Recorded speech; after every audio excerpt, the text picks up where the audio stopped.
ইসলাম কি দাস প্রথাকে সমর্থন করে বা করেছিল? ইসলাম দাস প্রথাকে সমর্থন করে নাই। দাস প্রথা এটা অনেক আগে, কয়েক হাজার বছর আগ থেকে এটা ছিল এবং এটা ইতিহাসটা অনেক লম্বা। সেটা হলো আগে শ্বেতাঙ্গ এবং কৃষ্ণাঙ্গ, অর্থাৎ সাদা মানুষ কালো মানুষ। জি।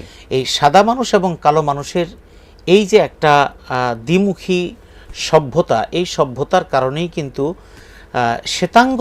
শ্বেতাঙ্গরা সবসময় কৃষ্ণাঙ্গদেরকে অধীনস্থ করে রাখতো এবং আফ্রিকায় এখনও কোথাও কোথাও এই কালচারটা আছে এবং আধুনিক বিশ্বের এখন আমেরিকাতেও দেখবেন শ্বেতাঙ্গ এবং কৃষ্ণাঙ্গ এটা একটা দ্বন্দ্ব কিন্তু আছে।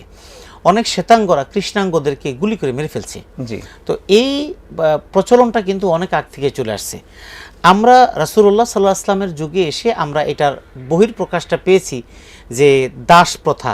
বেলাল হাবশী রাদিয়াল্লাহু তাআলা আনহু, তিনি যে একজন কৃষ্ণাঙ্গ ব্যক্তি ছিলেন, তিনি কৃতদাস ছিলেন, গোলাম ছিলেন। তো ইসলাম আসার পরে এই কৃতদাস সিস্টেমটাকে বাতিল করা হয়েছে এবং সেই সময় মানুষ কিনতে পাওয়া যেত এবং মানুষকে একটা নির্ধারিত মূল্যে তার মালিক থেকে কিন্তু এটা ইসলাম সর্বপ্রথম ইসলামই এটাকে হারাম ঘোষণা করেছে। কোনো মানুষ, স্বাধীন কোনো মানুষকে বিক্রি করা জায়েজ নেই।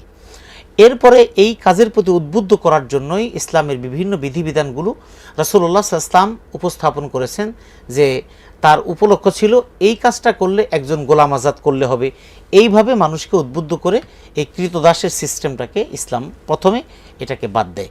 এই জন্য কৃতদাসের সিস্টেমটা আগে ছিল, ইসলাম এটাকে একেবারেই বন্ধ করে দিয়েছে, যাতে করে মানুষের মর্যাদা এবং সম্মানটুকু যাতে করে অক্ষুণ্ণ। হেভেন টিভি, জান্নাতি আহ্বানে প্রতিক্ষণ।